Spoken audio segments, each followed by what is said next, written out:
Hello বন্ধুরা, সবাই কেমন আছেন? তো আমরা আজকে রান্না করতেছি গলদা চিংড়ির মালাইকারি। তো বাজার থেকে বড় বড় ধরনের 4টা গলদা চিংড়ি মাছ কিনে নিয়ে এসেছি।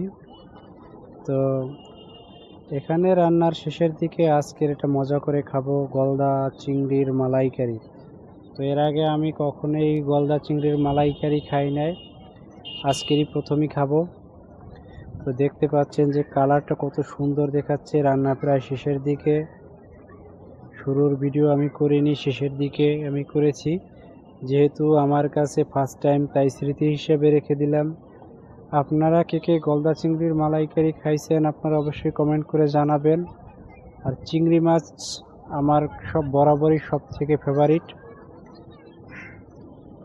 চিংড়ি মাছ কার কার পছন্দ দেখুন, একবারে কালারটা দেখুন কত সুন্দর, খেতে নাকি কত মজা হবে সেটা কালারটা দেখলেই বোঝা যাচ্ছে।